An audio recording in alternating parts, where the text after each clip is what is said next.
Shri Gurubhyo Namaha. Good morning and a very warm welcome to everyone. I am Manu Kashyapa from Advaita Academy. Let us begin with a small prayer. Sarvatma sarvadrugyoso sarvadhyasa nirasakrit satatam sannidhattam me hridaye paramashivah. Viewers, I welcome you all to the second session of Weekend with Wisdom by Neema Majmudar ji, who is speaking on finding meaning in life with 45 essential verses of Bhagavad Gita. We welcome you, Neema ji. Thank you so much for joining us. Yesterday, Neema ji very beautifully explained about the Sachidananda Swarupa, the very nature of ourselves, and she beautifully explained about the Karma Yoga that is very essential. Today, she will be again continuing the session. Viewers, if you have any question, please post them in the Q&A box and not in chat box. Neema ji will be taking up towards the end of the session. Neema ji, please start your session. I'd like to start with a prayer too. Om Sahana Vavatu Sahanau Bhunaktu Sahaviryam Karavavahai Tejasvinavaditamastu ma vidvishavahai. Om Shanti Shanti Shanti.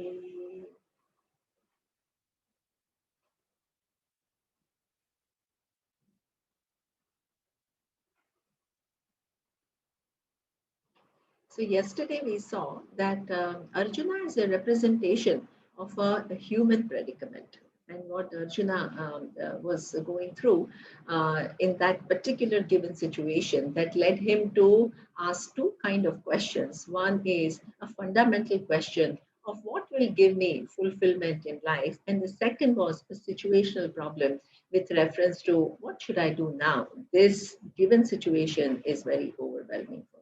And Lord Krishna starts with the fundamental answer to a fundamental question, and he talks about the nature of Atma as not being a small entity, but the truth of everything. Satyam Jnanam Anantam Brahma. So that is something that ultimately all our sense of smallness, mortality, inadequacy, lack will go when we know this bigger truth about ourselves, which is already an accomplished fact, like the true nature of wave is already water, which is the truth of not only one wave, but every wave and the entire ocean. So this is the truth that Advaita, begins, is revealing to us, right? Through Bhagavad Gita, Lord Krishna is teaching us. Now, but this particular truth, which is already an accomplished fact, even though it is something which is available for you to know immediately, our mind actually operates from a very different reality. So the reality from which we operate is that I'm small, I'm insignificant, then I have issues of anger, I have issues of my insecurity, fear. So that kind of a mind, which is caught with its own reality, is unable to actually own up to this big vision. So this is where Lord Krishna was talking about Karma Yoga. Number of years living a life of Karma Yoga is extremely important because it allows us to free ourselves from all these different loads that we are carrying. And our reality from where we live is very different from what Upanishads and Bhagavad Gita are talking about as our reality. So you need to reduce your own stories in order for this big vision to be assimilated by you, for which he talks about Karma Yoga. And he starts with two aspects. One is the big difficulty. When do we get our mind not in a conducive state is when things don't go our way, right? So that's when either we are disappointed or we are angry with somebody or we have this sense of failure. So this is a very deep reality for us. So therefore, Lord Krishna is talking about Samatvam Yoga Uchyate, beginning to see anything that comes in your life, whether it is as you want, more than what you want, less than what you want, as coming from the infallible laws of Ishvara. So this complaining mind over a period of time begins to give way, and you begin to be a satisfied person who enters into a problem-solving mode taking into account what exactly is in your hand and beginning to use your own intelligence and free will to solve the problem rather than wallow in dissatisfaction. Now, the second aspect of Karma Yoga is that when we choose our actions, very often or sometimes, depending upon a person, our choices are made based on what we like and what we dislike. But Lord Krishna is saying to add one more criteria, and that is Samanya Dharma. Because if you, Samanya Dharma means that there is a law out there which innately makes us understand what is right and what is wrong. Now, at times we go against what we understand. And what Lord Krishna says is that, well, you think you're very smart and you are trying to, outsmart the laws, but nobody can outsmart the laws and they leave bruises. What kind of bruises? Like guilt, fear of being caught, low self-esteem, because you can't do what you know is right. Then fear over a given period of time, suspicion, not trusting of the world, because if you behave in a certain way, others can also do that. So that's a very big load that we accumulate for ourselves if we disregard Samanya Dharma. Then the second aspect of Samanya Dharma, which makes life much more interesting, is that it is open to interpretation. So generally, we think that ethics is rule based, so do's and don'ts, and we don't really have to think much about what we have to do. We just have to follow the rules. But what the Lord Krishna says is, it seems as though, right, fighting a war would go against Samanya Dharma, the universal ethical value of ahimsa. Ahimsa means non-violence. But what he says is, ahimsa, like every other value, is also open to interpretation. While it is true that you don't harm anybody indiscriminately, but if somebody is consistently harming you, then standing up is very much part of dharma, and it is not considered violation of adharma. So this is what we saw so far. So if you begin to do these two things, what will happen is this complaining mind, a mind filled with guilt, all of that will go away slowly. And as it begins to go away slowly, this bigger reality that you are Sat Chit Ananda Atma, that it begins to be assimilated much more easily. Okay, so that's what he has. Now, let's move to the next verse where Arjuna is now asking a question. He has been listening to what Lord Krishna has to say, and now he has a question. So this is chapter 3, verse 1. Arjuna Vacha Jayasi Chet Karmanaste Mata Buddhir Janardana Tat Kim Karmani Ghore Mam Niyojayasi Keshava. So Arjuna has a very interesting question. He understood, he was attentively listening to Lord Krishna. And he says, from what I understood is, actually, the final fulfillment will come when I know myself to be not a small mortal, but this Atma, which is a much bigger reality. So it seems as though, it's so much easier to retire to some place and contemplate on this reality, which is already my reality, than to perform all these actions. And these are not just normal actions. What this is, Tat kim karmani ghore mam niyojayasi keshava. Then you are not only just asking me to do ordinary action, but you are asking me to fight this war, which has, which has a big cost to lives of so many.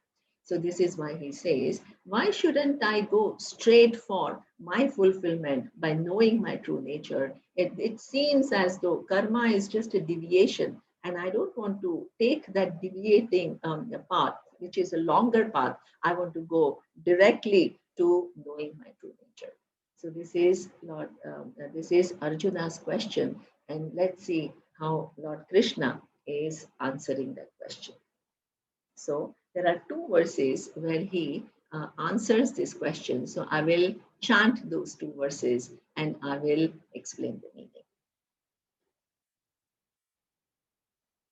Shri Bhagavanuvacha Yajnathat Karmano Nyatra Lokoyam Karma Bandhanaha Tadartham Karma Kaunteya Mukta Sangha Samachara Evam Pravartitam Chakram Nanuvartayati Hayaha Agharurendriya Ramaha Mokam Patha Sajivati.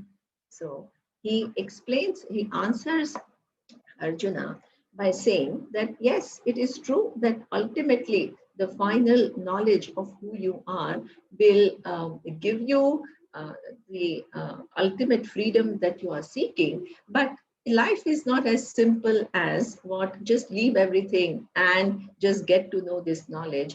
One has to learn to undo the loads that are already in the head, and one of the ways which he talked about is karma yoga to undo the load. So now, suppose you run away to the mountain, will you have an opportunity to even recognize what kind of anger you're holding on to, what kind of resentment that you're holding on to, and to address it? So, living a life allows us to get to know our personal story and how at times it is distorted, and then to undo that story. So life experiences can really help. And your participation in the world can also really help for you to have a deeper insight into yourself and to correct all these things so that you become a free human being. And that is the kind of person which is required in order to assimilate this knowledge. So now he adds one more idea, and that is a beautiful idea that he adds. In addition to a samanya dharma, which is a universal ethical value, he adds one more dimension to dharma, and that is called swadharma. What is swadharma? In order to introduce swadharma, again he uses an analogy, and the analogy is that of yajna. What is yajna? Well, literally, yajna is a Vedic ritual where you light a fire and you thank the forces to participate in your life. You know, you thank waters, you thank the sun, you thank the fire, you thank everybody because they have all participated in your life and made you who you are and made your life possible. Now, in addition to that, we also ask for their blessings. So our life is lived with this understanding of interconnectedness. Now, what this particular Vedic ritual, he uses it as an imagery. And he says, suppose you look at your whole life, right? The whole world, where there is one yajna going on. So, what does it mean? Each one that is present on this earth and everybody else in this big, vast universe, each entity does its own job as an offering to the yajna, the cosmic yajna, which is going on in the world. So the world requires participation of everybody in order for it to run efficiently.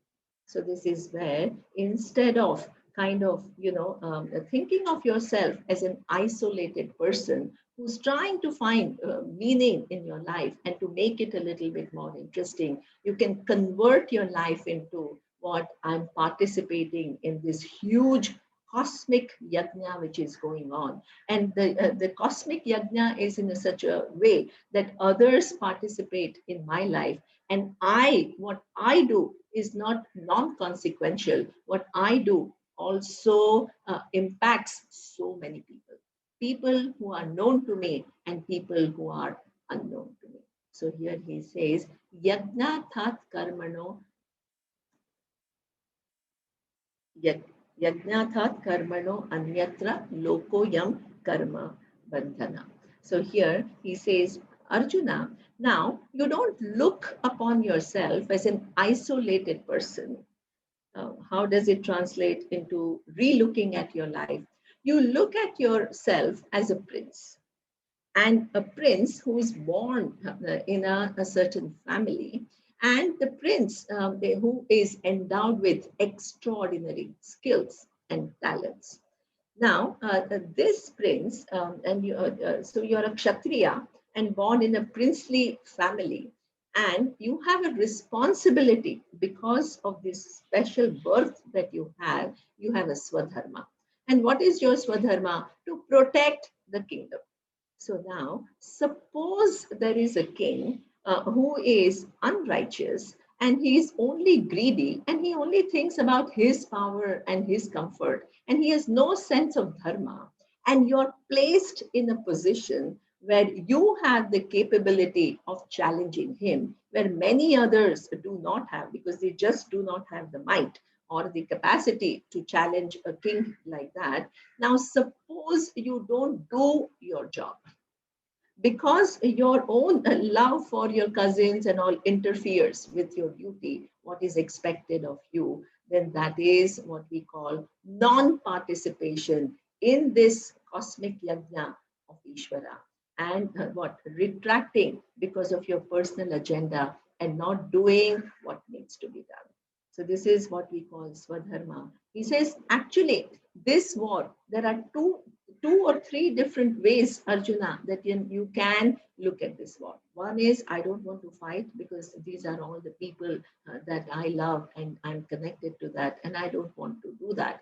The second is, you can decide to fight, but just for the sake of revenge, right? My cousins have been very unfair to us. So now we are going to stand up and we are going to fight back.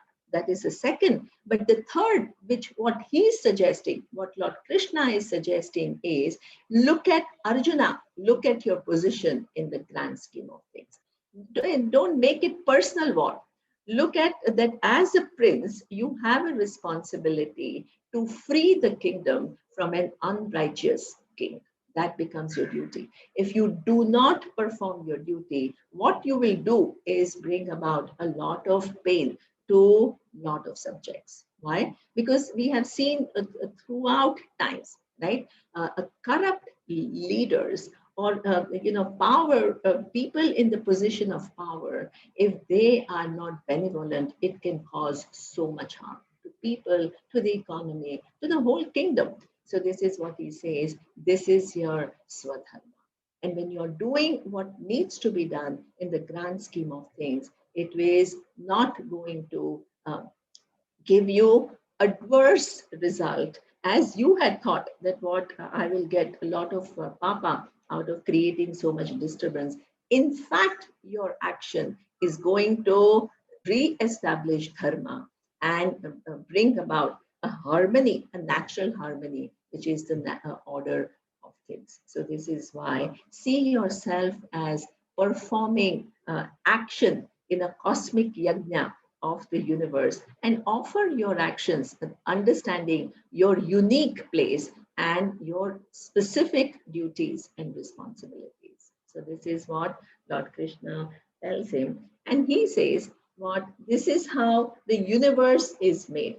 Evam pravartitam chakram.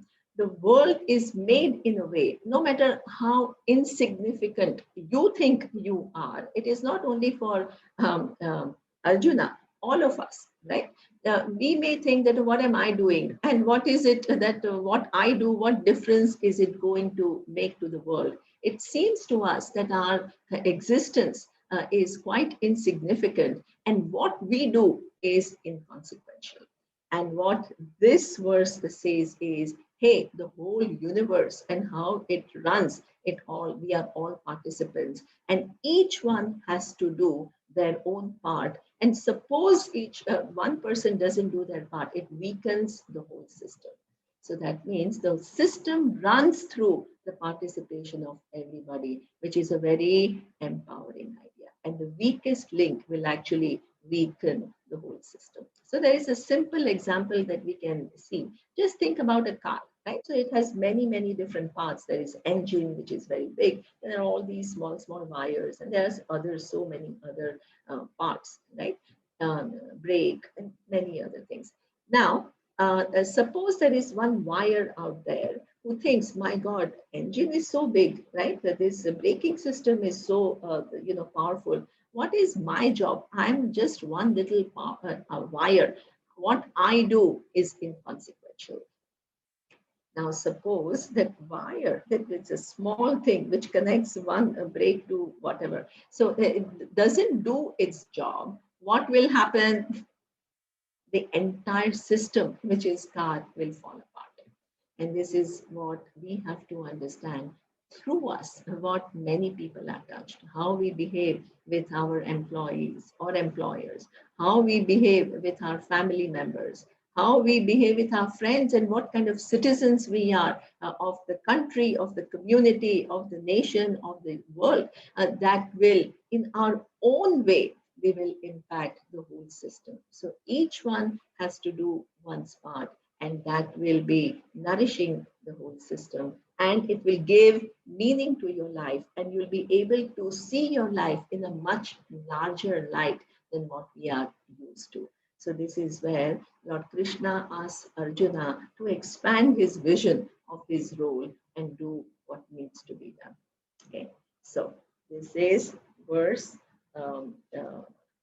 now, this particular idea of yajna and expansion, and swadharma and samanya dharma. Swadharma is your own specific duties and universal values and ethics, and receiving result as coming from infallible laws of Ishvara will give you a very different mindset.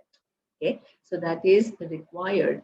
The complaining you will begin to subside. The isolated you who feels always lonely and disconnected to the world will go, and you will begin to see your connectedness to everything. The dissatisfied you will change to somebody who has gratitude, because in order for your simple things like, right, I'm drinking water from this glass, I keep using this glass. In order for this particular event to happen, how many different individuals participated? Right?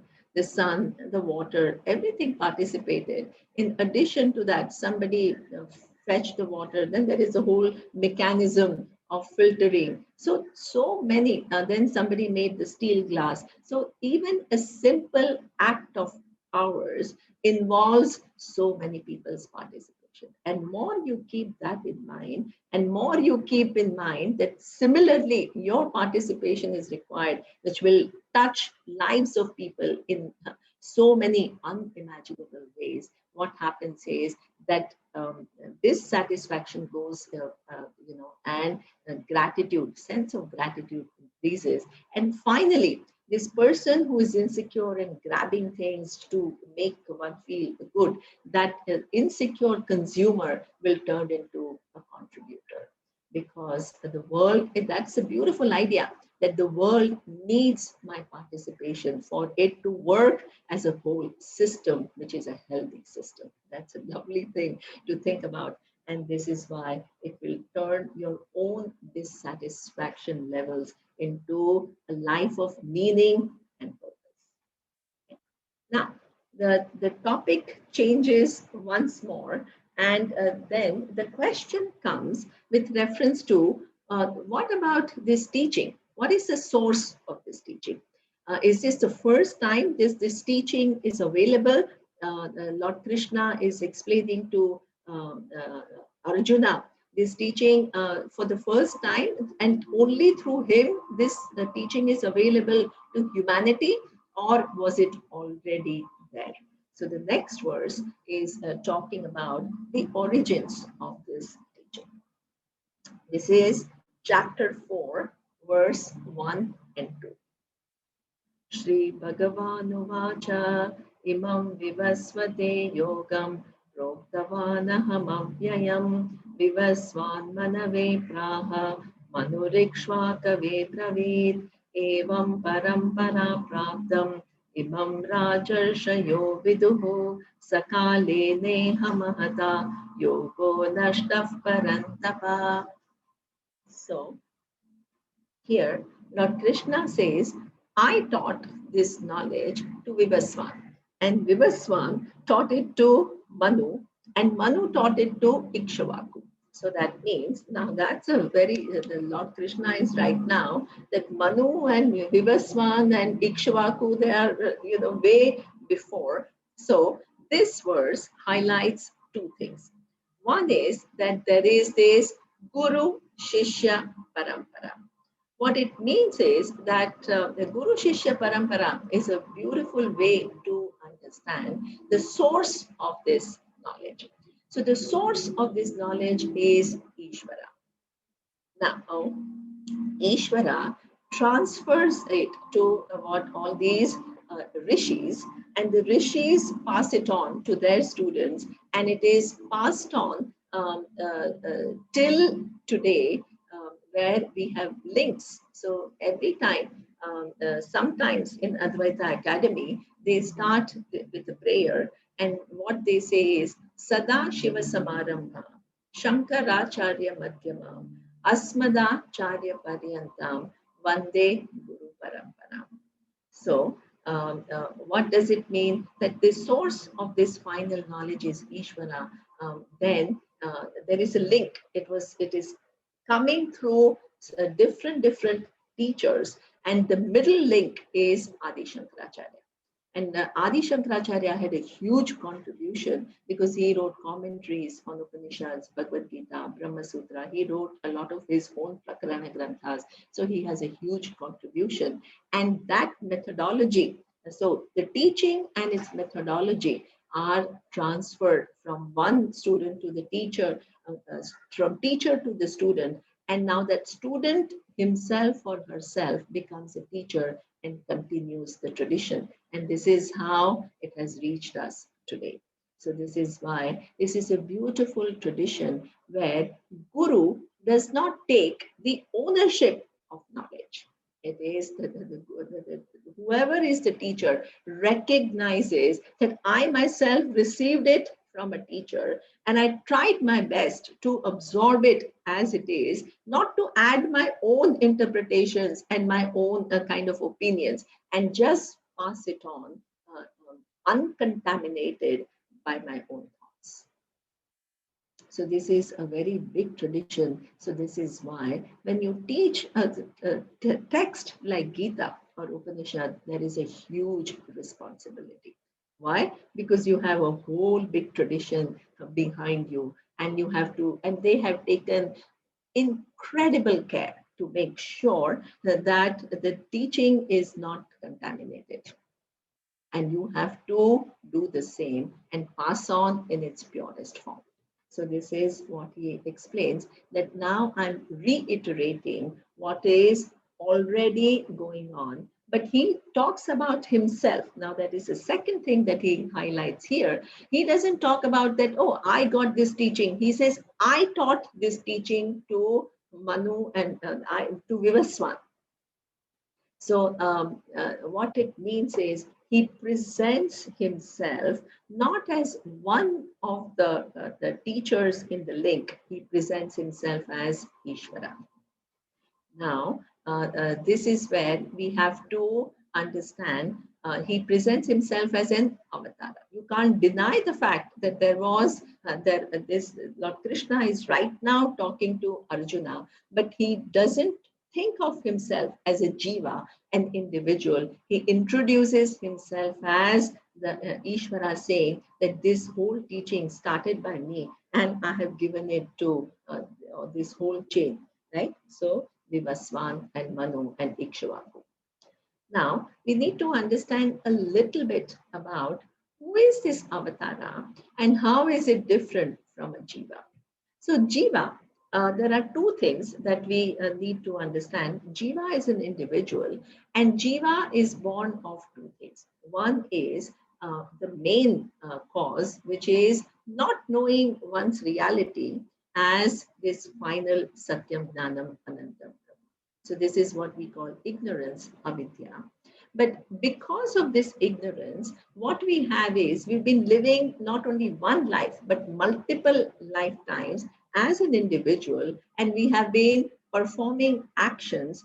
And those actions that we have performed, they have two types of result. One is drushta phalam, the seen result that we immediately get the feedback from the universe. And the second is adrushta phalam, the results which are carried forward, which is what we call in the common parlance, we call it karma, in our karma account. So each jiva is born in a specific time and place in a given context because of two things. One is the original ignorance about one's nature, and second is the karma within this large karma account. A given set of karma give rise to this given body to go through your unique situations in this world.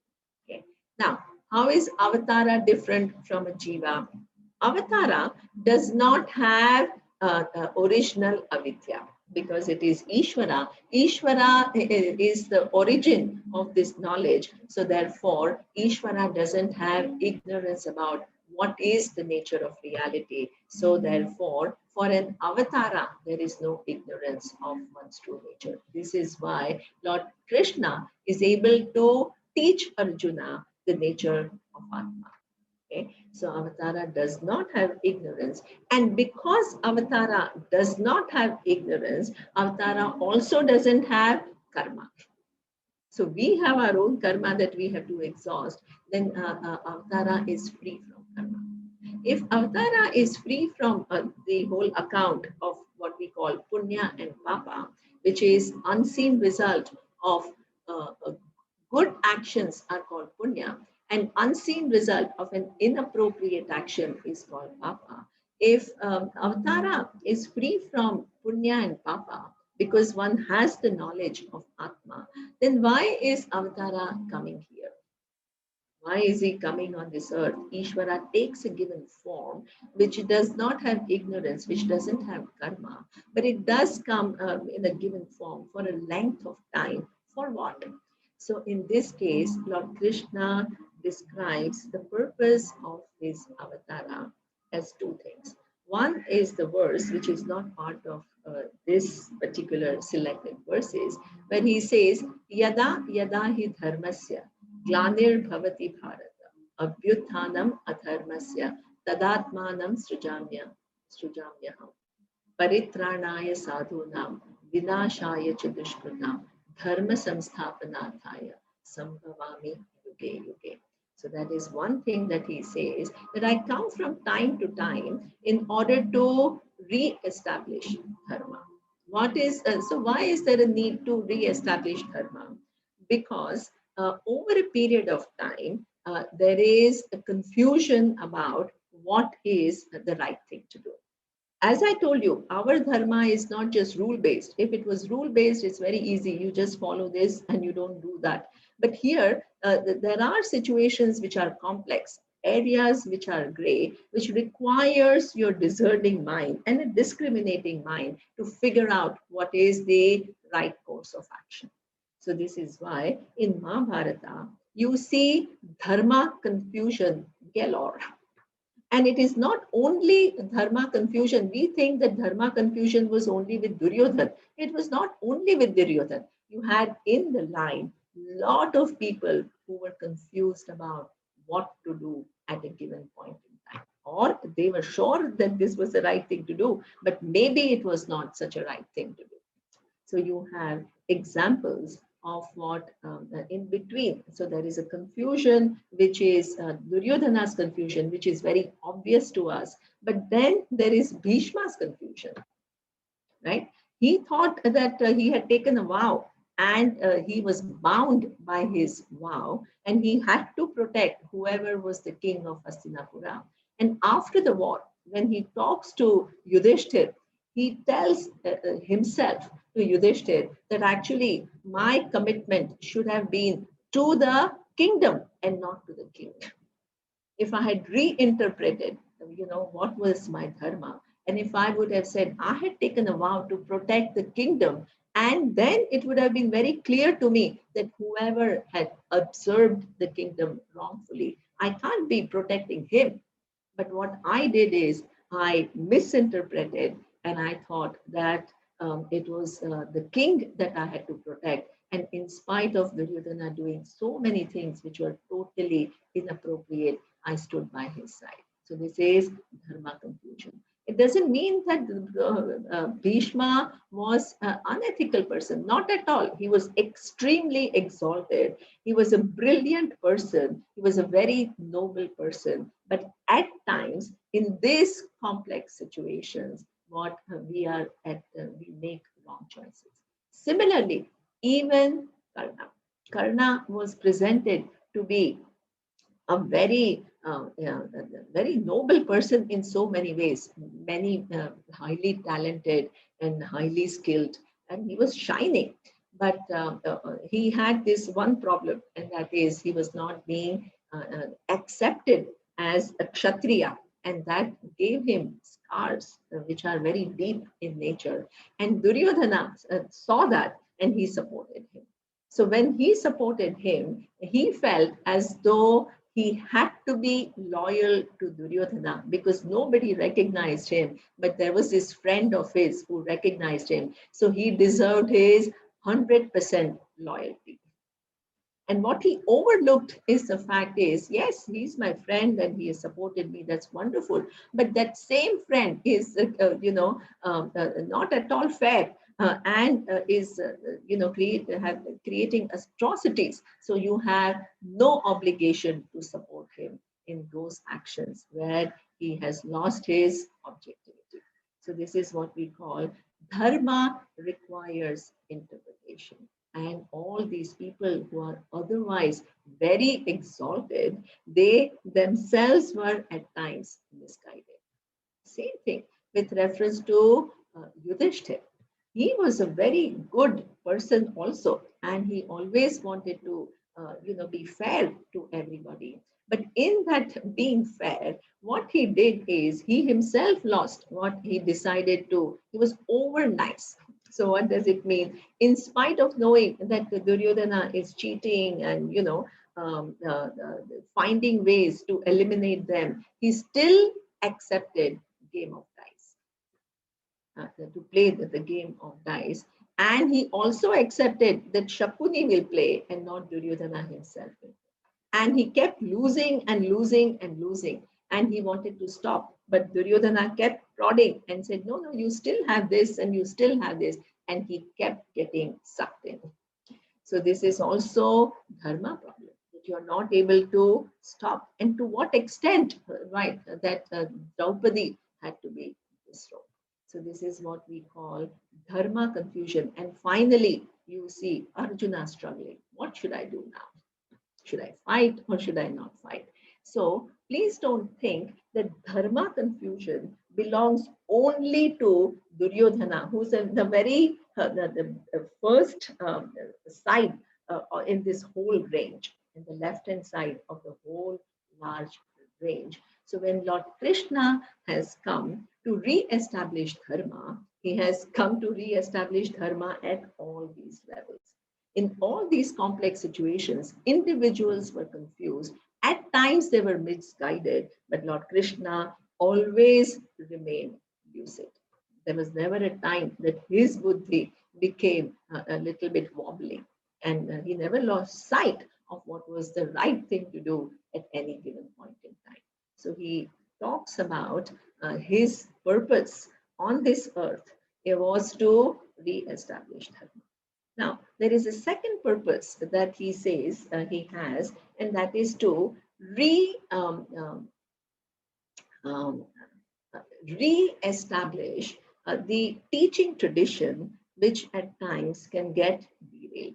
Now imagine that knowledge has to be transferred from one person to the other, knowingly or unknowingly. If we begin to add our own biases, then it becomes like a Chinese whisper game, right? You say something, then somebody else understands something else, then they say it to somebody else. By the time it goes around, it is something totally different.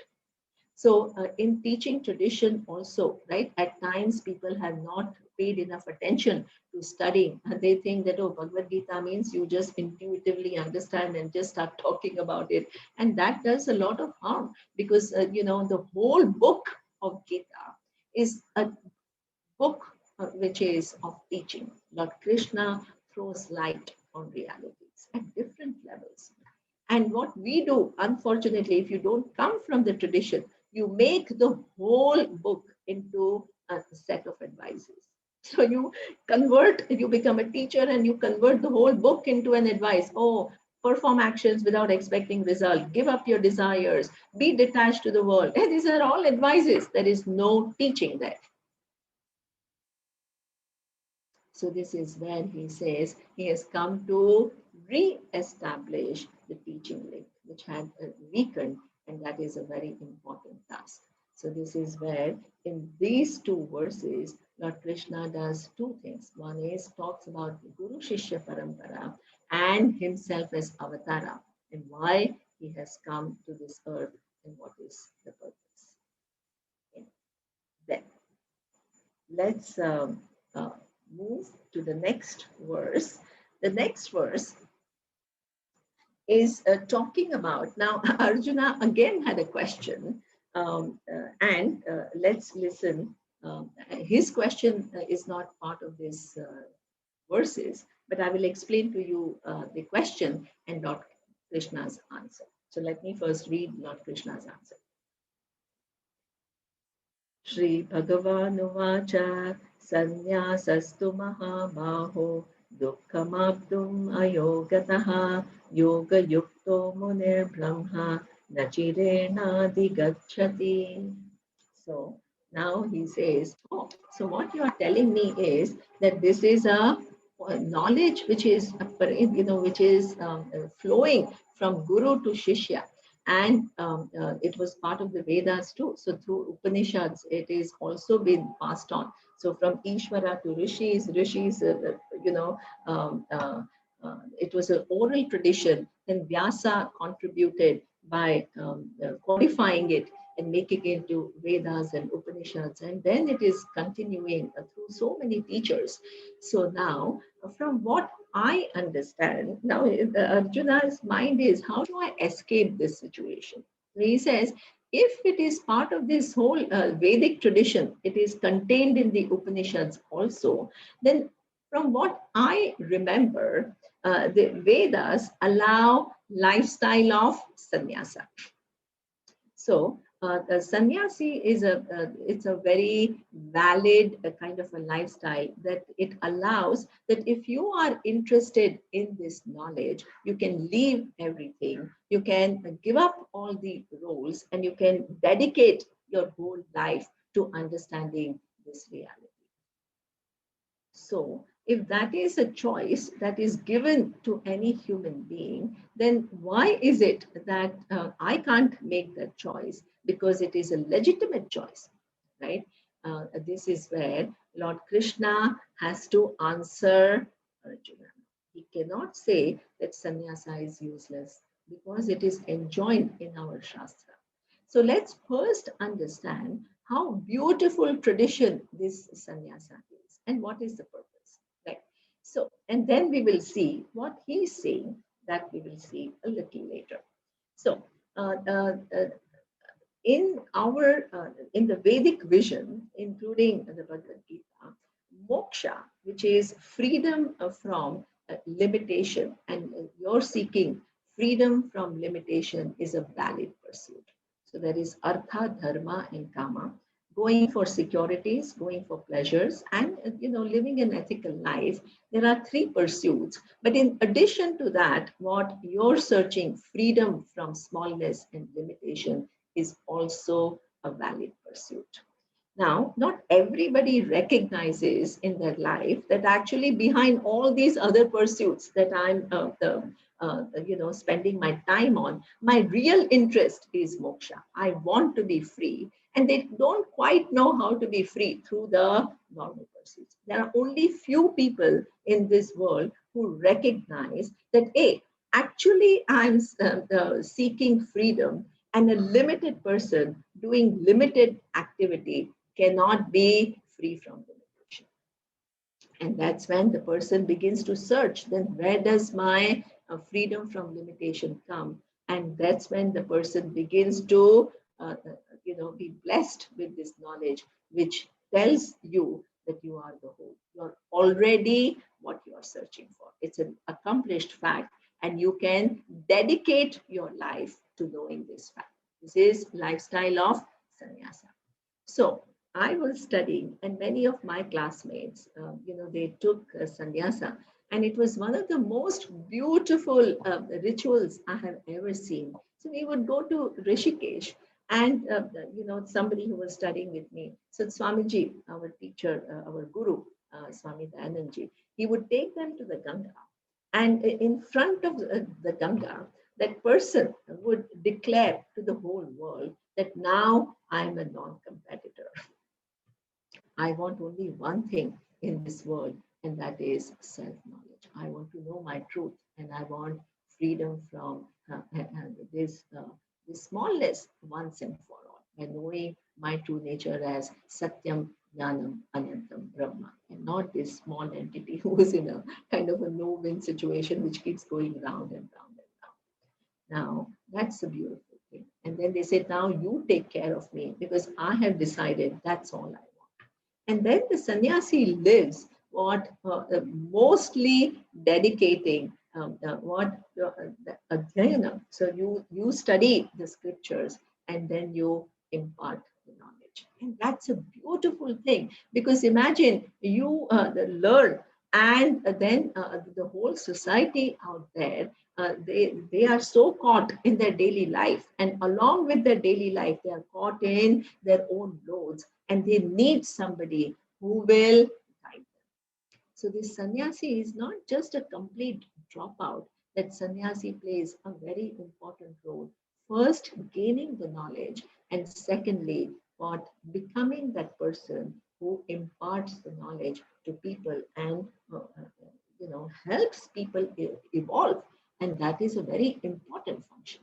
So this is why in this Vedic tradition this sannyasi is always revered.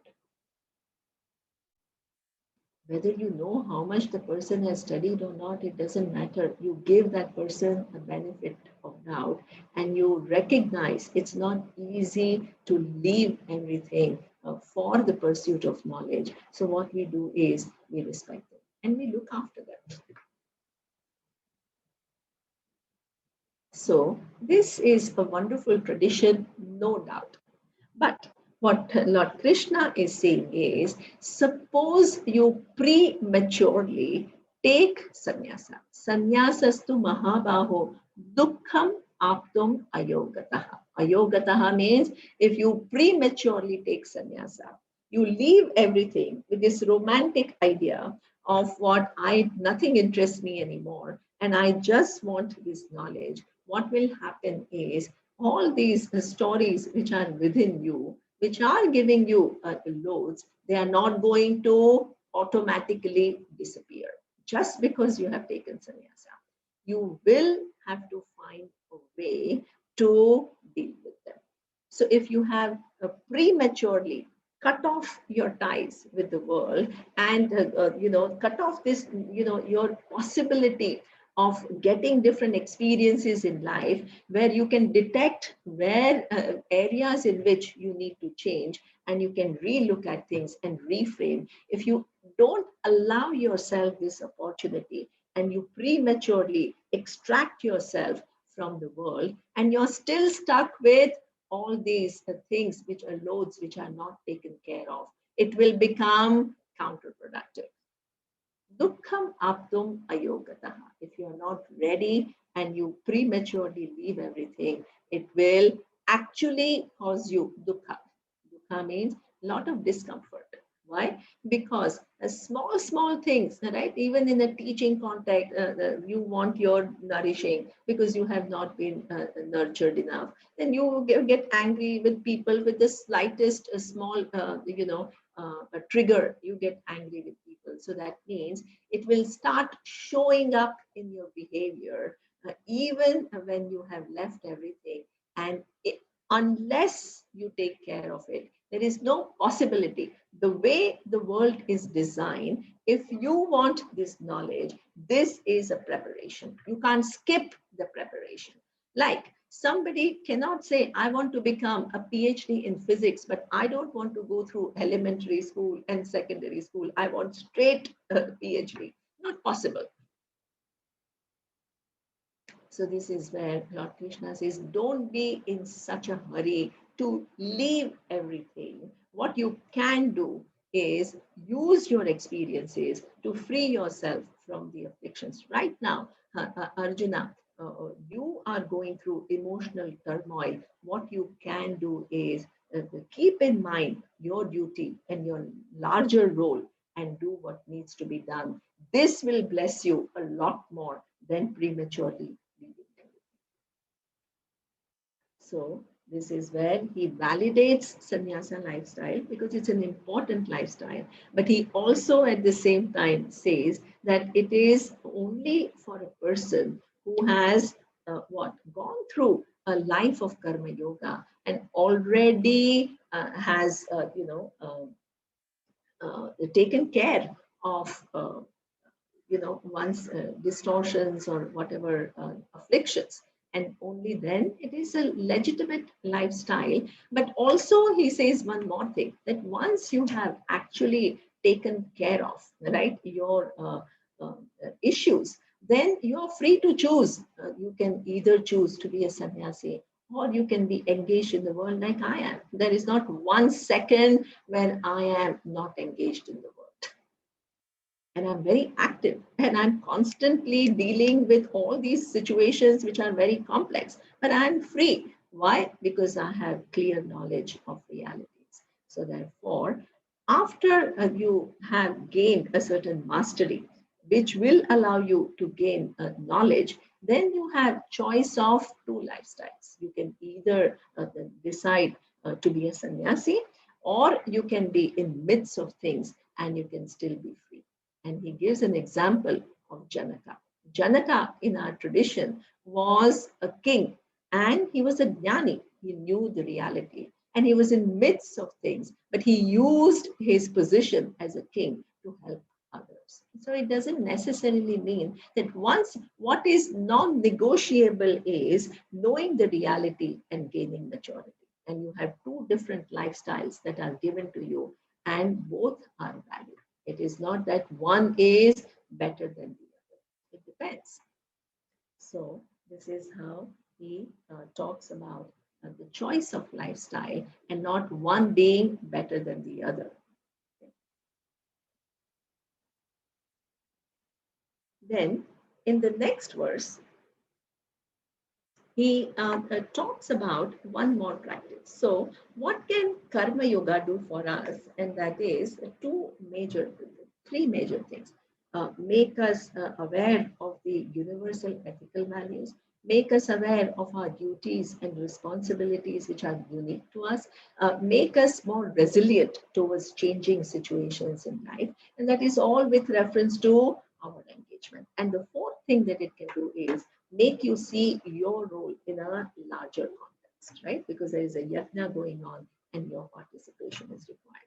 Now, there is one more practice that he talks about in order to take out all the mental afflictions, and that is meditation. So let's see what Lord Krishna has to talk about and how does he explain meditation. So this is chapter 6, verse 14. प्रशान्तात्मा विगतभिः ब्रह्मचारी व्रते स्थितः मनसंयम्य मच्चित्तः युक्त आसीत मत्परः. Here he talks about meditation. Generally we think meditation is just keeping quiet and having no thoughts, right? So this is why a lot of people come to us and they said, oh, meditation is one of the most difficult things because, we just can't stop our thoughts. And the one thought, and so how to keep the mind thoughtless for a very long time.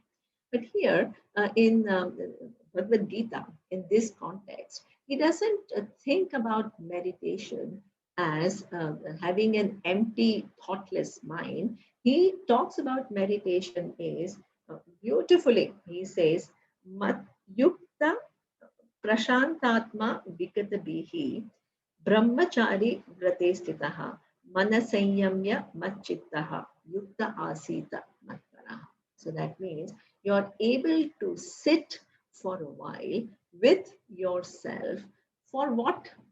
To bring Ishvara in your life. So why do you bring Ishvara in your life? Ishvara is this order which we will see. Now the next few verses will talk about Ishvara in detail. We have not yet seen it, but what that we generally live as an isolated human being. And there are a lot of things. One is what we can do now, but there are a lot of things that we have accumulated from the past. What are the things that we have accumulated from the past? Certain amount of resentment, certain amount of anger towards people, some feelings of I'm not good enough, insecurity, seeing yourself as incomplete and not good enough. So this is what we call your life, which has, there is a certain deeper orientations with which we all live. They keep interfering with how we feel and how we make our choices. So this is why here he says that meditation is a good time to heal yourself by doing what? Taking care of some of the fears. Vigata brahmachari. So if you have lived a life of indulgence and then completely given to the senses and no sense of mastery at all, you can go back and see what kind of costs they have had. So this is what we call spending some time on self-reflection, which what takes care of all the things that you are carrying, the stories and the traumas or whatever, resentment, anything that you are carrying for a long time, you have to heal yourself. So there are two practices. One is how do you make your choices and how do you take the situation. The other is the past loads. The past loads have to be recognized. We generally, what we do is we keep ourselves so busy and so distracted that there is, our teacher used to give one beautiful example. And he says there is a tanpura, which is a kind of a shruti, right, which continues. And then you have music. So the music seems to be right in front, and we listen to music because that's conscious. Tanpura is in the background, but it continues. So same thing, we live our life, we do many things, but there is one nagging little noise within us, which is the noise of dissatisfaction. We are never happy. Or we are constantly telling ourselves and pushing ourselves and saying that, hey, I'm not good enough. So this is a nagging noise, which is very often unrecognized, but it is very much there.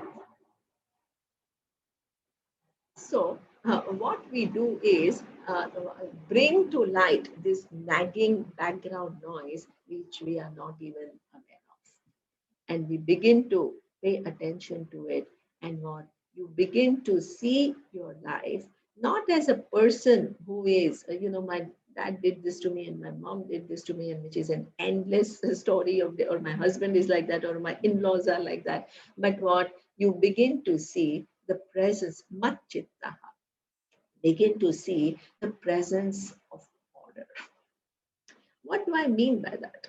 Okay, so anybody can look at one's life and reframe it. How do you reframe with understanding of the order? Just for an example, concrete example, let's take suppose, right? Any one person like Yudhishthir. I'm not saying that Yudhishthir was feeling like that. It's just an example, right?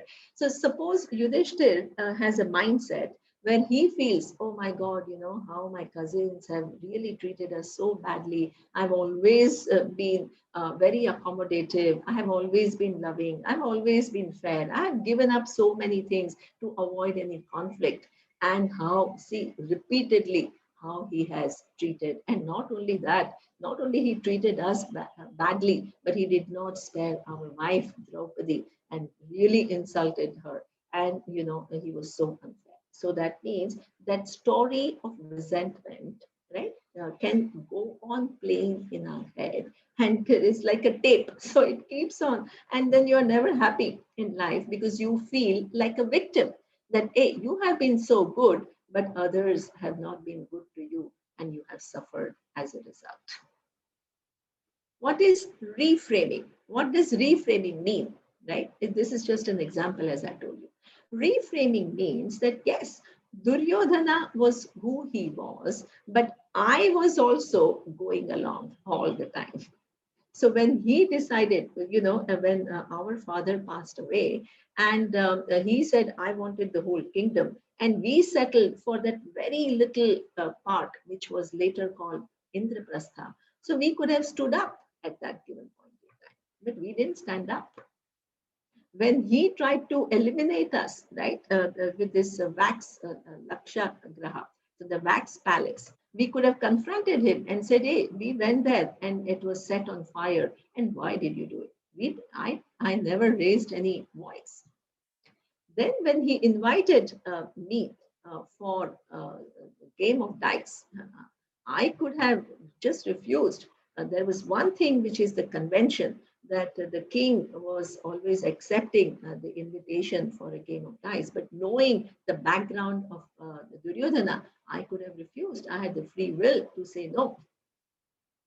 And even if I went, I could have refused to allow the Shakuni, knowing that he was a manipulator, to play the game. And I could have insisted that Duryodhana, you play. Why should somebody else play for you?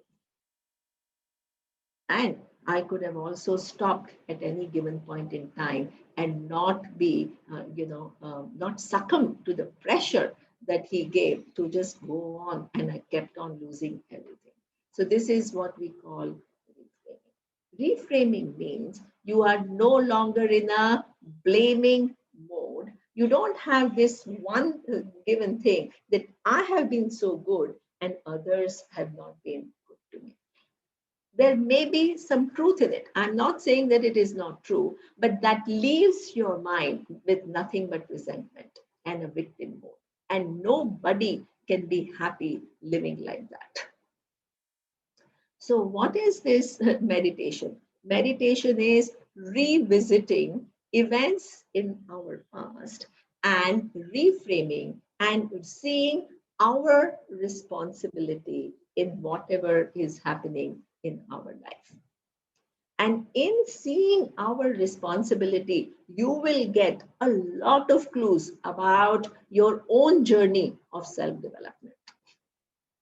There are so many things we all have to learn. And even passivity is not we think that passivity is a great virtue. Hey, Lord Krishna is not telling Arjuna to be passive and say, oh, this is whatever it is.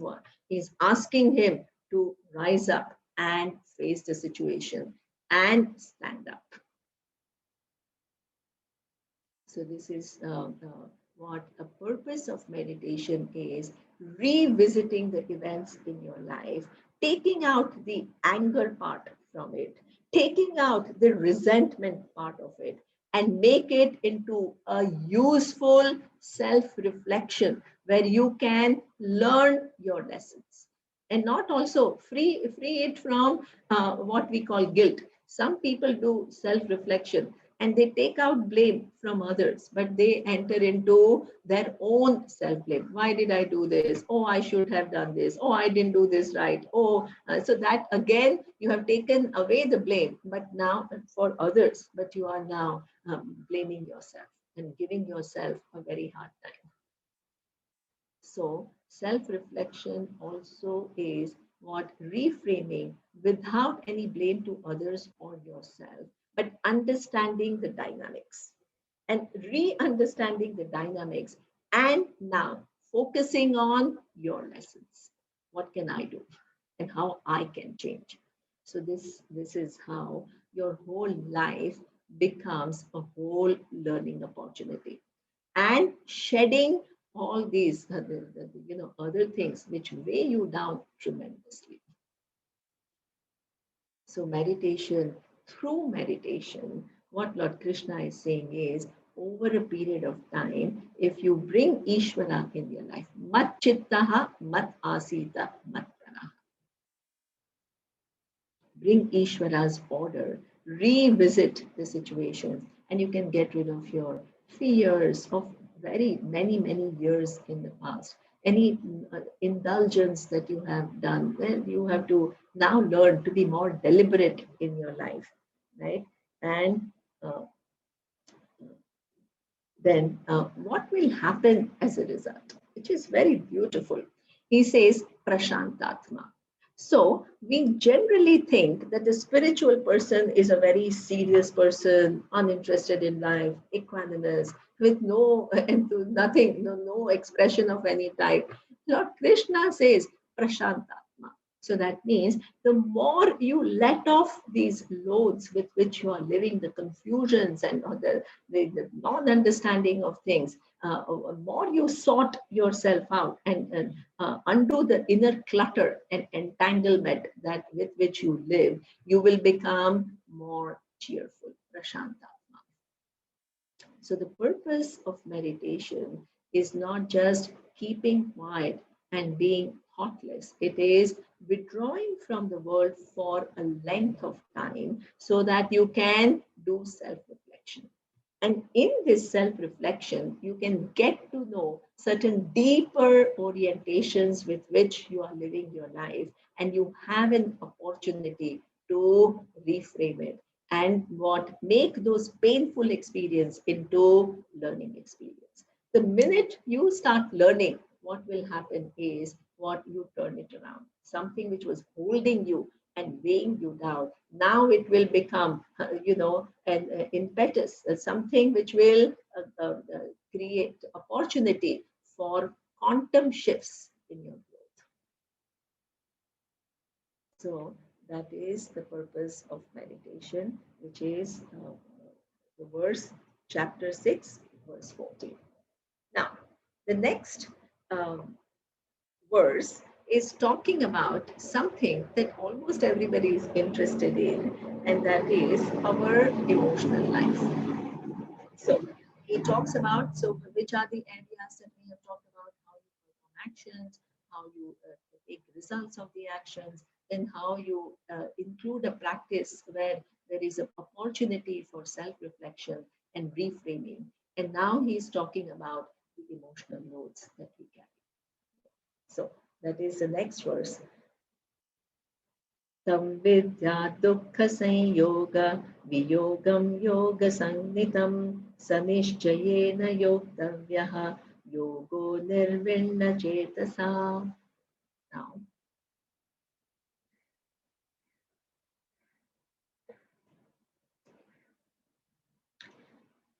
he uses a very beautiful thing that from this vidya, what you will have is dukkha sanyoga viyoga. This is a very important clue to understand what kind of emotional life are we striving for. So very often what happens is that anybody who is talking about emotions, their starting point is about that there are positive emotions like love, care, compassion, empathy. So these are what we call positive emotions. And then there are negative emotions. What are negative emotions? Anger, fear, sadness, jealousy. These are all negative emotions. And then what do we understand? So that means you want to get rid of negative emotions and you want to cultivate positive emotions.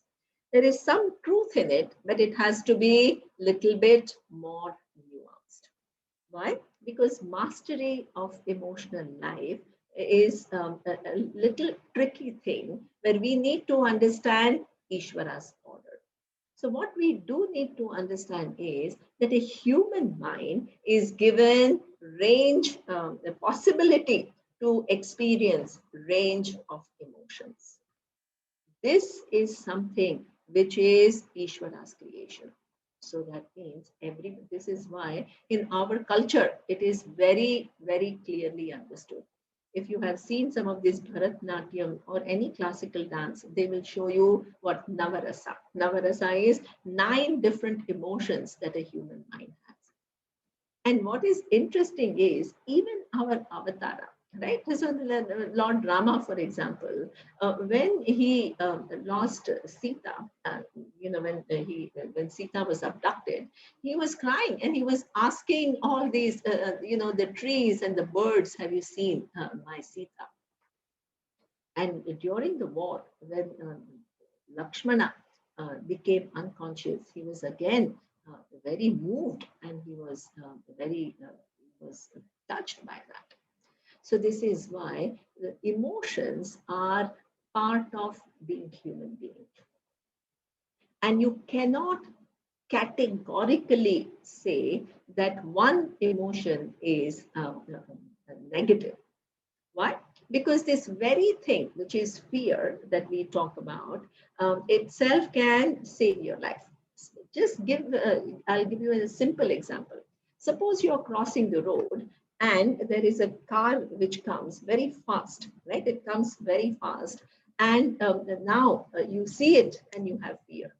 What will that fear do? It will enable you to either retract or to run forward. Can you say that it is a negative emotion? No, fear has its own purpose. It saves your life. Similarly, right now during COVID times, there's a certain amount of fear. It will enable us to make sure that we follow all the hygiene things. We follow social distancing. We wear masks. So that is a function of not only somebody else telling you, but you want to protect yourself, and you have slight fear that I may catch it. So in itself is not a bad thing. But what is mastery over emotion? That very fear, which at times serves a very important function, it can become totally exaggerated. And your mind is so caught by the fear that it is unable to function intelligently. That is the fear that we need to take care of. So that is what we call an additional. One is Ishvara Srishti, just simple fear, which is just a sign indicator. And the second is our own creation, where the things have become overwhelming for us because of the pictures that we create. They need to, that fear needs to be taken care of. So how do we take care of that fear? Well, even in,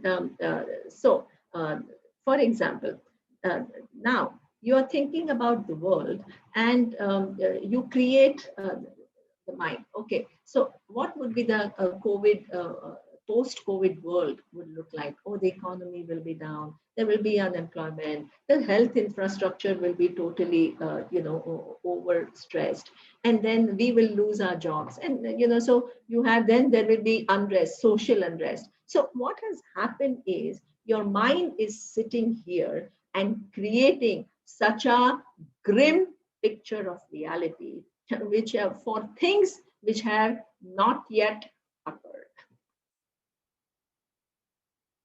So one is a fear based on the reality. Second is fear, which is based on your imagined scenario, which may not have happened at all.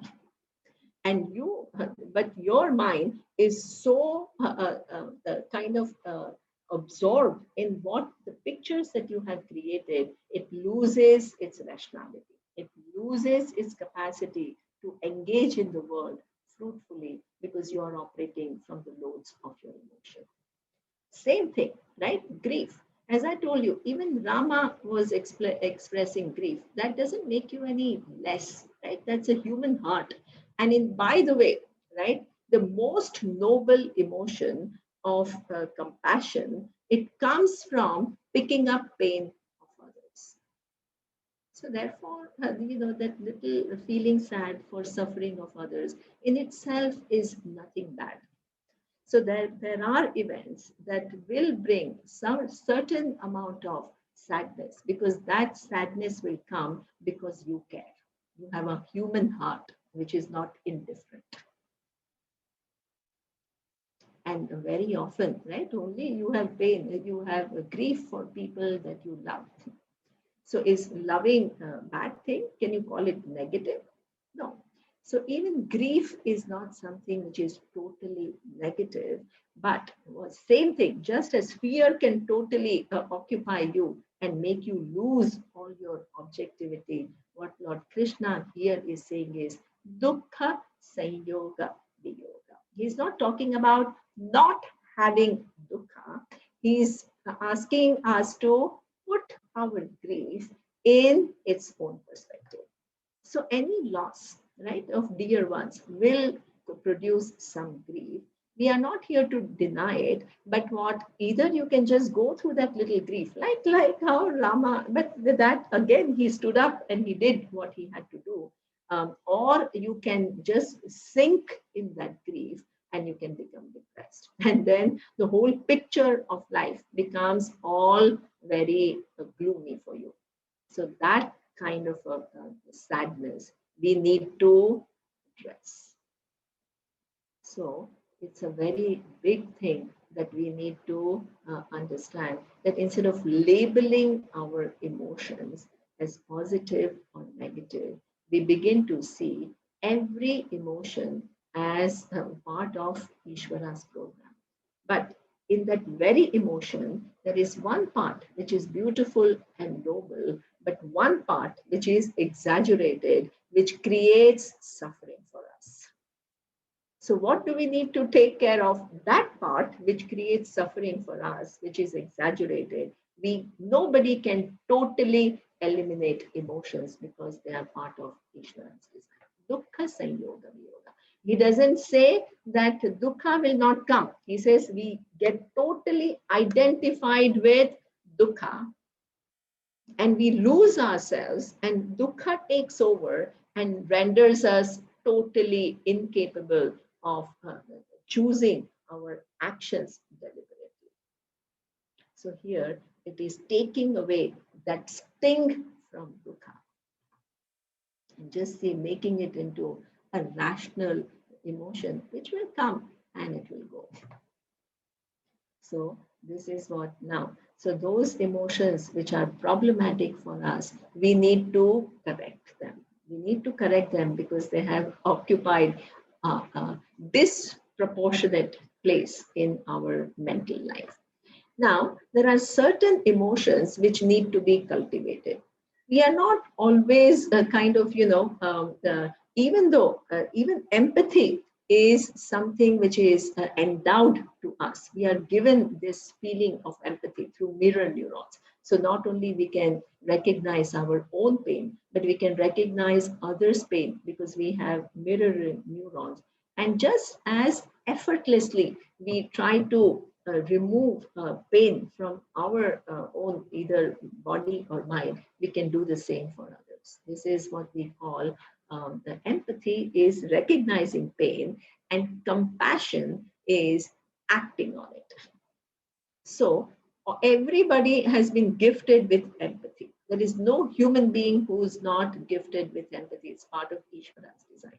But not every human being is compassionate. Why? Because we do not all act on this empathy which is given to us. So what we do is through our thinking process, we abort expression of this empathy. So for example, you see the suffering of somebody, then instead of doing something, whatever you can do, what you think is, oh my God, there are so many people who are suffering. Where do I have time? I have hundreds of my own problems. Who has the time to take care of everyone?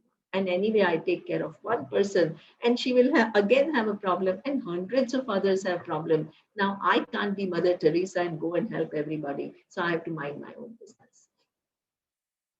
So this is how we kind of justify to ourselves and we abort this expression of empathy.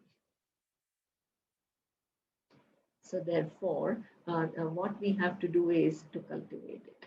Cultivate it by saying that, hey, life is, life gives me a feedback. And this feedback is an amazing feedback. What? The more I give, more I get. So that means giving is not depleting yourself. Helping others is not depleting yourself. When you reach out to others, then what life compensates to you in unknown ways and in multiple ways. So this is what we call a win-win situation. What being compassionate is not just caring for others. Through caring for others, what happens is you enrich yourself. And if that is the case, who wants to not be caring towards others? Because it's not only about others. Your self-interest is connected to interest of everybody else. You will never stop. If you think that by helping, you're depleting yourself and you're going against your self-interest, there is only this much you can do to help others. But if you understand very intimately that what by reaching out to others, I'm blessing myself. And that is, I'm creating a win-win situation that requires a cultivation like that. So you don't abort empathy, you convert empathy into an act of compassion. This is how you can become noble over a period of time. And this is what you can do with reference to your emotional life. Some emotions which are problematic, you can correct them by bringing right understanding and detecting from the place where they have become distorted and correcting it. Some emotions of yours require cultivation because they need to be kindled in order for them to grow in your mind. So this is what he says that also is required in order to, all these are different preparations for knowledge. Karma yoga, meditation, taking care of your emotional life. So these are all the things that one needs to do in order to, and this is why sannyasa and prematurely leaving everything is really not an option. Okay, now the topic moves once more, and Lord Krishna says, now the topic is going to move to the cause of the universe. So let's see how he introduces this verses. Jnanam teham savijnanam idam vakshamya sheshatah यत्नात्वा नेह भूयोन्यथा नातव्यमवशिष्यते. So here he says, now I'm going to make it into a complete knowledge. Up to now, what I have done is showed you what is your true nature and what areas of your life you need to take care of before you gain access or really assimilate and understand this knowledge properly. Now, I'm going to talk about that the knowledge is still not totally complete. I will make it complete by adding one more inquiry, and that is about the cause of the universe, right? So, why? Because for two reasons. One is that suppose I tell you this, the entire Jagat, as I told you yesterday, it just kind of, it's forms within forms within forms, and it collapses into just nothing but a concept.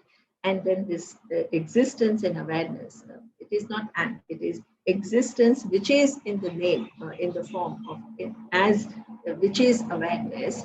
It collapses into that, and that is the independent reality.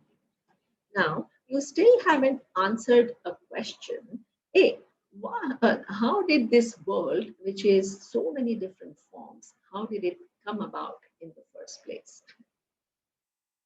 So, can you say that I'm inquiring into the truth and not look into this big question about how did the world come about?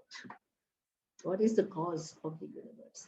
There's a whole design. Even though it is atoms and particles, it's not just random atoms and particles running around. There are all these forms, and these forms are so intricately put together. There must be a cause. And if there is a cause, then what is the nature of that cause? So this inquiry also needs this aspect, which is looking into the nature of the cause of the universe. Now, in order to look into the nature of the universe, what we need are a few logics, right? So there's few logics that are given in the teaching tradition. So there is no effect which comes into being without a cause, right? You think of anything in this world, and that's an effect. and that must have a cause. Without cause, there is no possibility of an effect. So therefore, this jagat, which has all these objects which are an effect, it must have a cause. Now, what kind of a cause? So there is a first thing, any cause, for any effect to come into being, there are two different kinds of causes which are required. One is what we call maker, and the other is the material.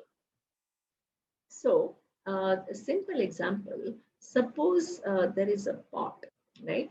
Now, in order for the pot to come into being, it requires two kinds of causes. One is the maker, the pot maker, and the second is clay, which is the material cause of this pot, right?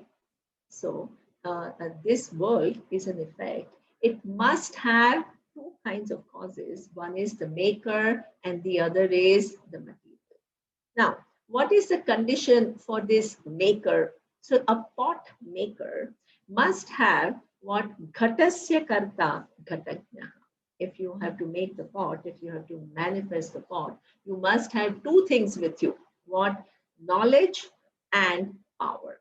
Right? You have to have knowledge. First, the pot exists in your head, and then you have to have power to manifest it externally. So, ghatasya karta ghatagnaha. And in this case, sarvasya karta sarvajna. Suppose there is a cause of the universe. It must have, it's not just one object. It is, bringing about the entire manifestation. So it must be all knowledge.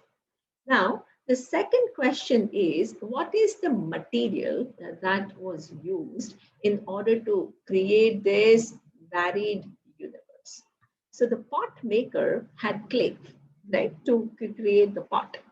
What the material did the maker, which is all knowledge and all power, Sarvajnaha Sarvashaktiman Ishvara, have to create this universe? Well, in the case of a pot, there can be two different causes. There can be a pot maker, and then there can be a clay, which is distinct from pot maker. But now we are talking about what? The entire universe. So what does it include? It includes time, it includes space, it includes all the objects of the universe. So that means nothing is yet there. So there cannot be a material cause which is outside the maker, because nothing is yet to come. Everything is yet to come. So in the case of the entire creation, the maker is the material cause. Otherwise, logically, it is not possible. Why? Because if you postulate that there was some other external material that this entity used in order to create the jagat, then what? That material, if it already existed, it means, it implies time exists, space exists, in which this material exists. And then if already there is creation, which creation are we talking about? So therefore, in the case of the final creation, both maker and material has to be one. Now, what difference does it make to us? So there is a very important learning in this particular example that I gave you. Why? Because the pot maker, which is the nimitta karana, which is the maker, can be away from the pot. But the material cause, upadana karana, can it be away? Can clay ever be away from the pot? No, clay can never be away from the pot. Whatever is the material cause of that given object, it has to pervade the effect. The material cause has to pervade the effect. If Ishvara is the material cause of the creation, it has to pervade the effect which is the Jagat. So what does it mean? Well, what it means is Ishvara is everywhere. Being the material cause of the creation, it is everywhere. Then you can say, oh, if it is everywhere, why can't I see it? I only see forms. I don't see any Ishvara here. So this is where the next verse explains that how Ishvara is present in and through the universe and at the same time not visible to us. So let's look at the next verse. Matta parataram nanyata kinchidasti dhananjaya mai sarvamidam protam sutre manigana iva.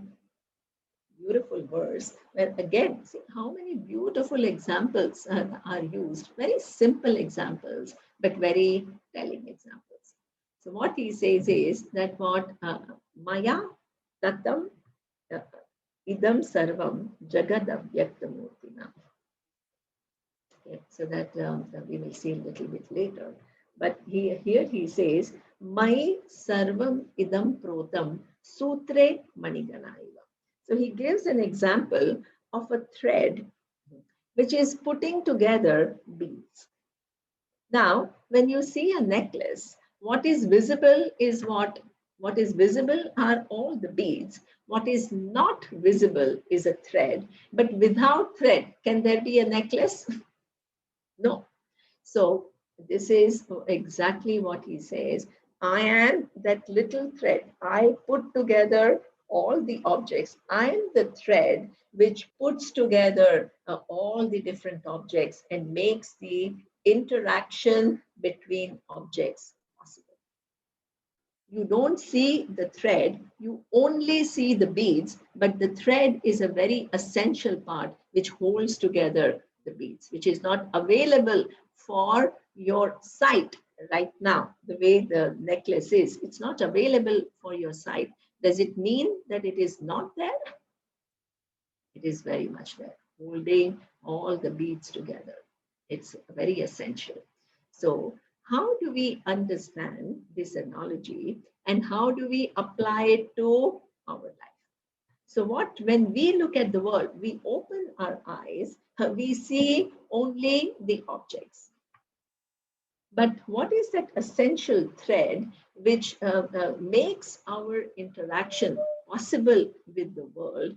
And that is the intelligence of Ishvara, which creates a system within which our interactions are taking place. So the objects are visible to us. The intelligent design which governs our interaction with every other form in the universe is not something which is given to us as an object, but it is very much present. Now, let's look at what do I mean by all the intelligent design and all. What does it mean? Well, what it means is your and my interaction right now, something very practical. Let's take.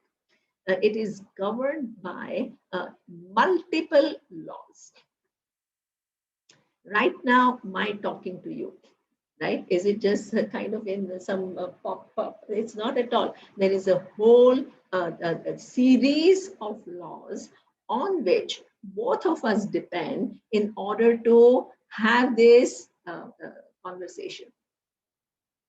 What are the laws? Well, our conversation is within the physical laws. Why? Because I produce a sound, and there are physical laws which make sure that that sound reaches your ears and it reaches your system where you can make sense of them.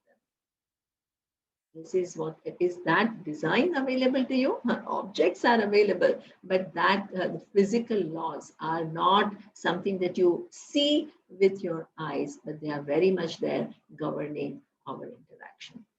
In addition to the physical law, there is physiological law. What is physiological law? My ability to produce sound. So there is a whole big system, right? My respiratory system is allowed, my vocal cords, then I'm able to create a sound, then my brain participates, and everything is coordinated in order for me to make the sound that I'm making, and that is what we call physiological laws. Then there are epistemological laws.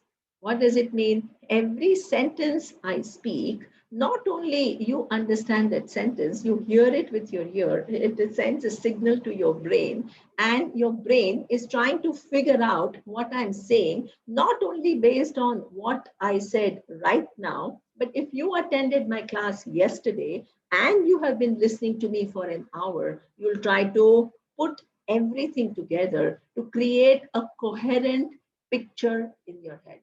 Epistemological laws. There are linguistic laws, right? If suppose I created some sound which are totally meaningless sound, it will not create anything for you.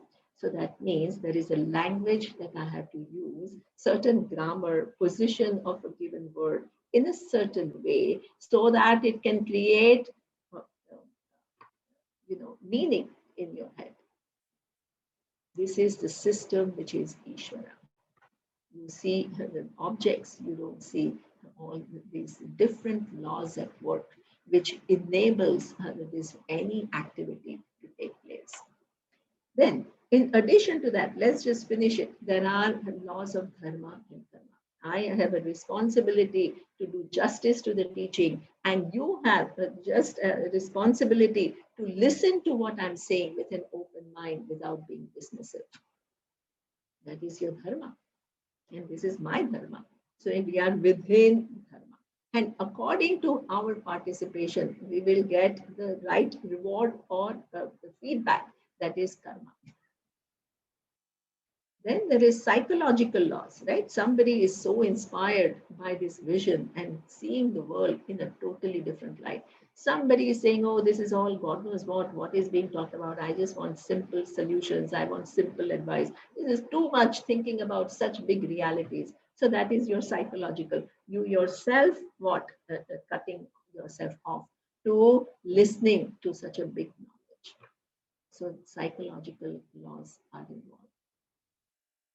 So this is what we call our life is otam protam. What within there is that is the string. What series of laws are string, and we are all objects, and we only see objects, but we miss the whole system within which all our interaction is taking place.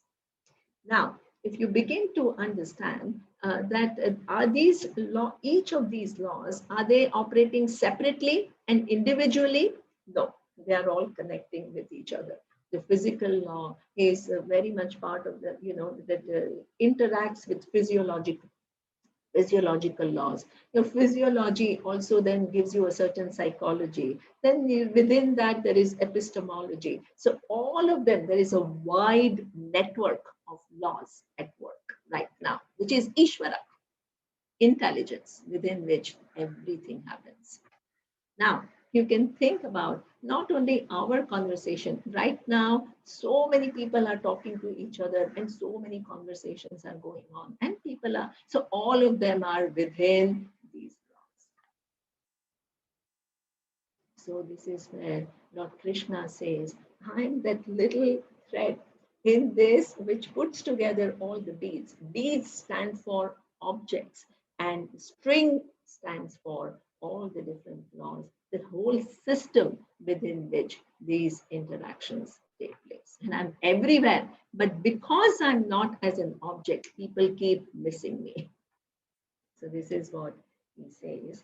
Now, you may think that Ishvara is all these intelligent, as all knowledge and all power. It creates this whole infrastructure within which the interactions of objects can take place. Well, Lord Krishna says, yes, I'm not only the laws, but by the way, I'm also being the material cause of the universe. I'm also the objects. So let us look what he is saying in the next verse. Raso hamapsu kaunteya prabhasmi shashi suryayoho pranava sarva vedeshu shabdakhe paurusho nrushu paurusham nrushu. So that what he says is that, hey, not only I am this whole intelligent system which consists of different laws and interactions of these laws which make the whole interaction of objects possible.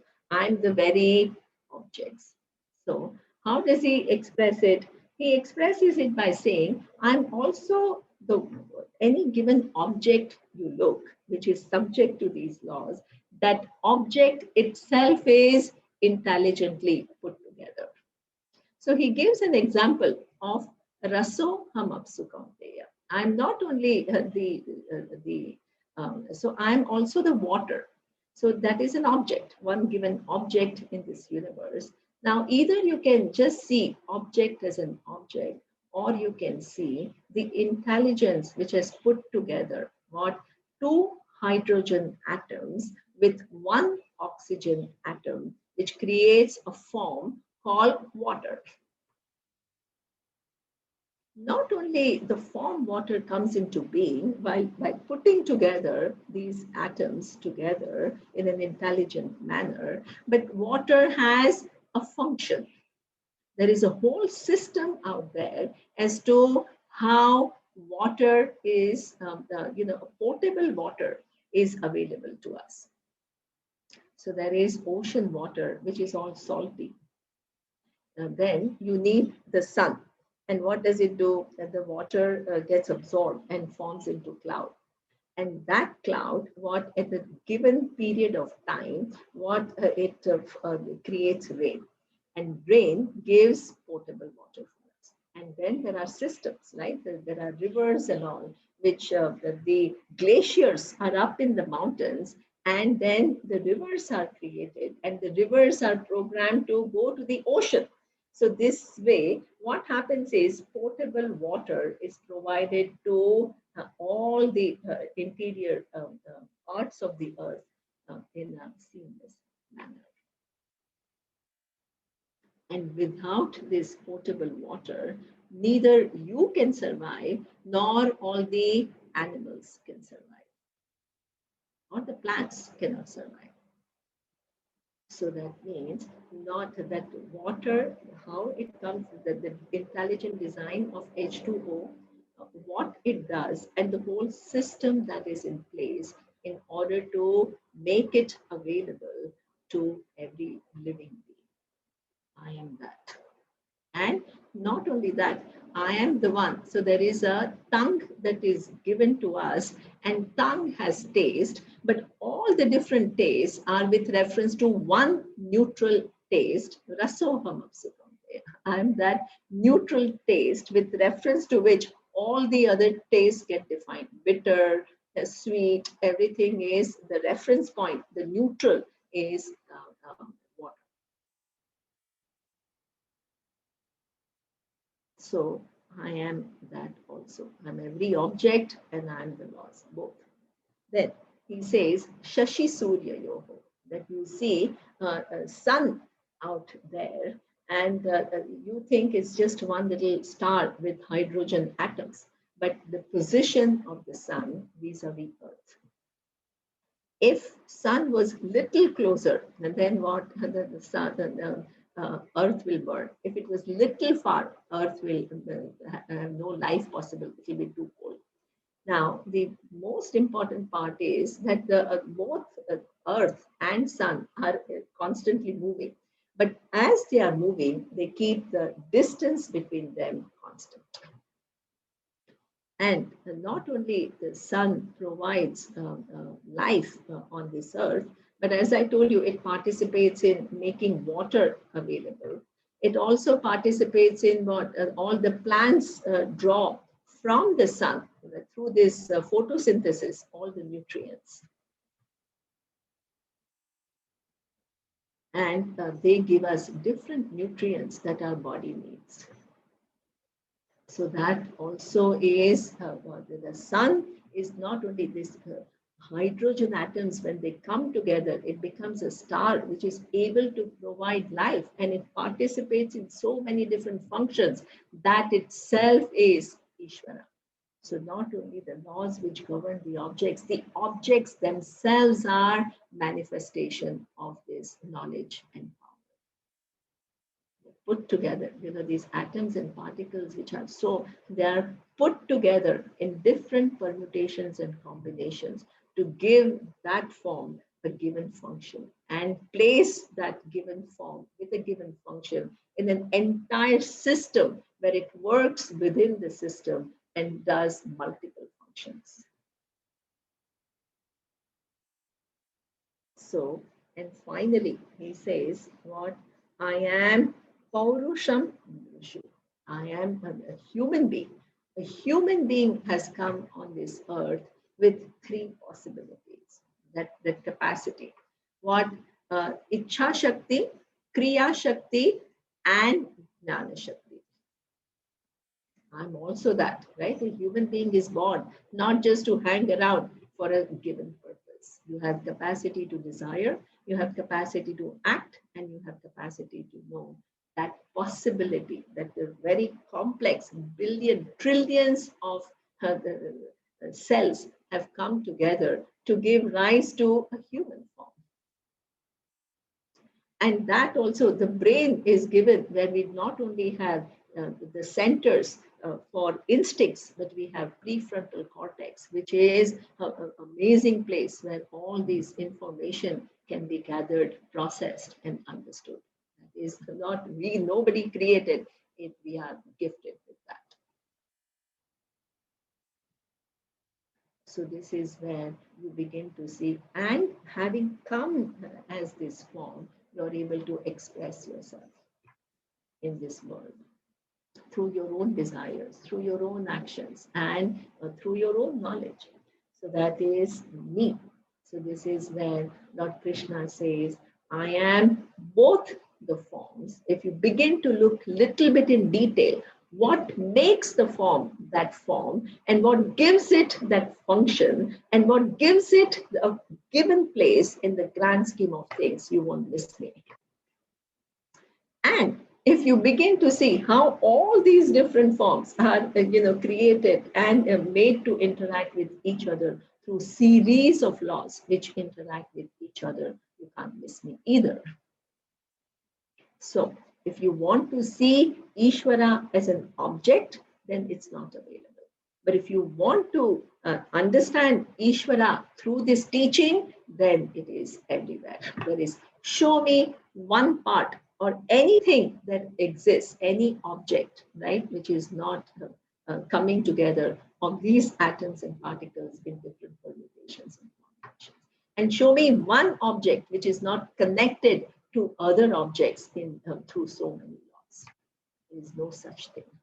So I'm everywhere, and you still miss me. Okay. Now, the final two verses which I want to do for this morning session. I have 10 minutes, so I can do the two verses. I hope do people have questions, or can I finish these two verses?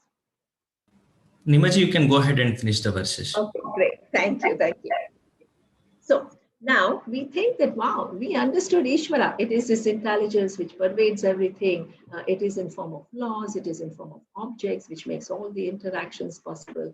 We have understood. Well, he gives through Om, he expands further our understanding of Ishvara. So let's read those two verses. Yadaksharam vedavido vadanti Vishanti yadyatayo vitaragaha Yadichanto brahmacharyam charanti Tatte padam sangrahena pravakshe Omityekaksharam brahma Yaharan mamanusmaran Yafprayati tyajan deham Sayati paramam gatim. So, all of us who come from the Vedic tradition, we all have heard of Om.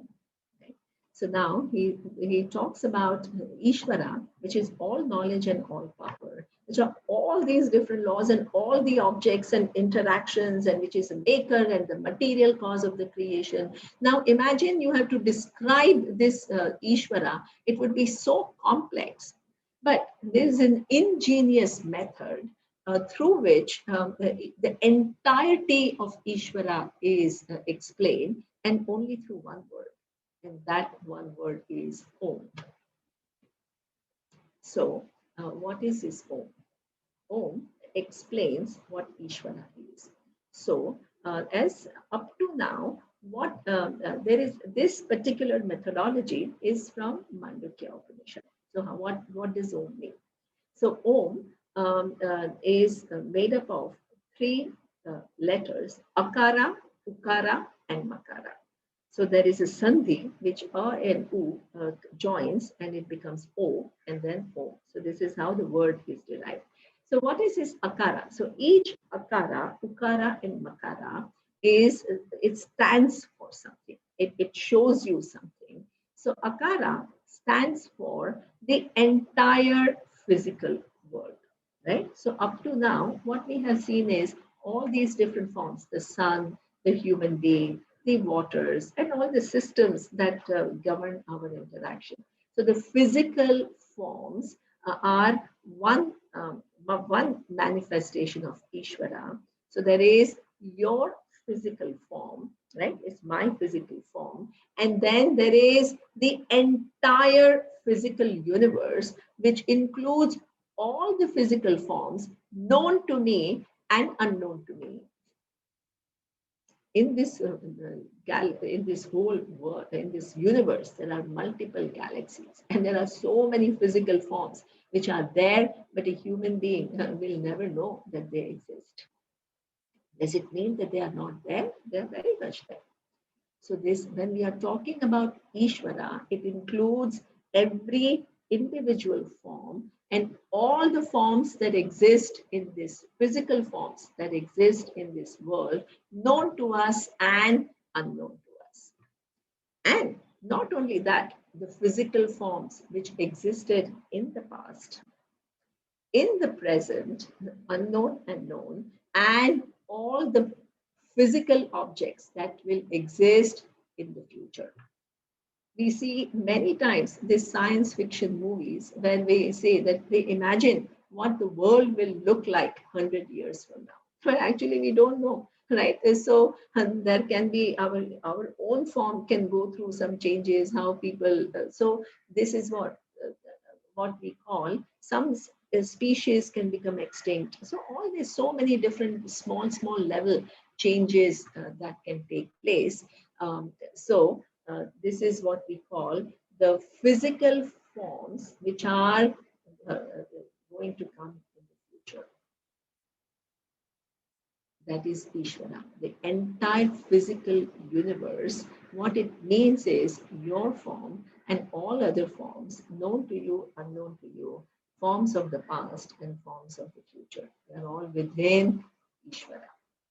Now, we think that's the end of the universe. No, there is Ukara. What does Ukara stand for? It refers to the entire Sukshma universe. What is Sukshma? The entire subtle universe. What there are within this universe, even within my form, you can see me, my body, but what you can't see, which is this is why it is called subtle. You can see my eyes, but you can't see my sight. You can't tell whether I'm able to see anything or not. I mean, if you see me wearing glasses, you can infer, but you don't know exactly what number I have. So that means my eyes are visible to you, but my sight is not available to you. Why? Because it belongs to Sukshma. You can recognize the words that I'm saying, but you don't see the thoughts that are going on in my mind. That is Sukshma. Subtle. Right? You can see my physical ear. You don't know what is the level of my hearing. So while there is a physical aspect of any being, there is a sukshma of every being. And that is also Ishvara. So your particular sukshma, your subtle functions, which are also undergoing change, as I told you, your eyes, undergo a change at a given point in time. Your mind goes through different thoughts. So that is what we call all belonging to the subtle universe. Now, Ishvara not only includes your subtle, but it includes subtle of everybody. That means not only your subtle functions, but every other human being and all the animals, all the aquatic creatures, all the insects, everything, they all have subtle birds, they all have subtle functions. Their eyes, they have sight. Their mind has a certain thinking capacity. So it is the entire subtle universe known to you, unknown to you, a subtle universe in the past, present, and future, which is yet to come. As a, it is now as a possibility. So Ukara stands for the entire subtle universe. Finally, Makara. Makara stands for, you can ask a question, why do I have this physical body and this given subtle body, which gives my functions, my unique functions, right? And my unique mind. So that is what we call causal. And what is causal? There are causes within causes within causes. Nothing appears in this world just randomly. Nothing drops just like that. It is within Ishvara's order. And therefore, there are causes within causes within causes which are connected to give you this experience of life at this moment. And that is also Ishvara. So we ourselves, even with science, we can say that hey, your given body is because of the causes of the past, and that is what your great grandfather, their genes. So they're all, it is all continuing. It's not like you just dropped unconnected to everything. So there are past causes which connect you to the present. So Ishvara includes all the past causes, individual past causes, which is our and the collective past causes. So everything is connected to give us what we call our unique experiences of life. How do we understand the causes, so for example, one given situation, right? All of us are going through one unique time in this history where we go through a pandemic or COVID. Now, the experiences, so there is a common experience that is given to all, but we are all placed differently. And therefore, this is what we call Ishvara's design, which are causes. Somebody who is a doctor experiences this crisis very differently and has a big role to play. All the health workers have a big role to play. The policymakers, they have to make sure the vaccines are available and the economy is doing well and the social structures are not collapsed. So this is each one. The businessman has to kind of not only think about how do I get my business going, how do I not fire people, and so you have to participate in order to figure out what you have to do. So that means there is a common, and then suppose you are at home, then you have to think about everybody is now sitting at home. How do you create a conducive environment where people are not getting on nerves of each other, but they make this time very valuable and very loving time together. So this is what we call, there is an external situation which is common to all, but each one is placed differently.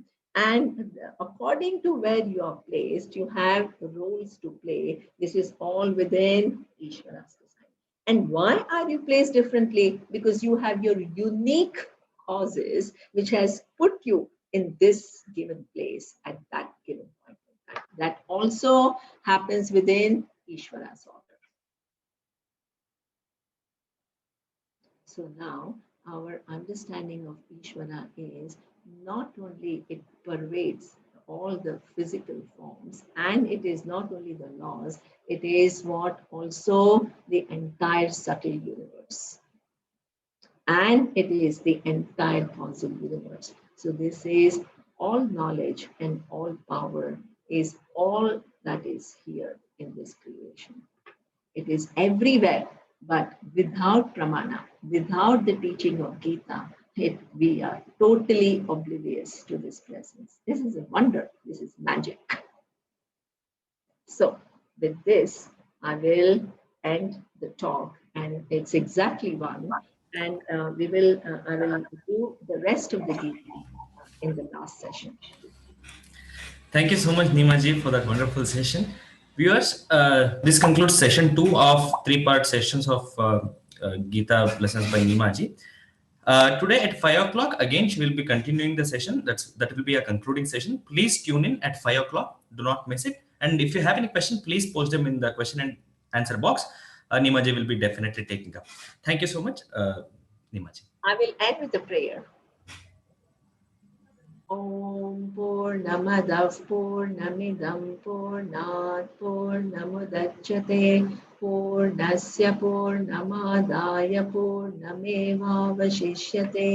Om Shanti Shanti Shanti. Om Shri Gurubhyo Namaha. Hari Om.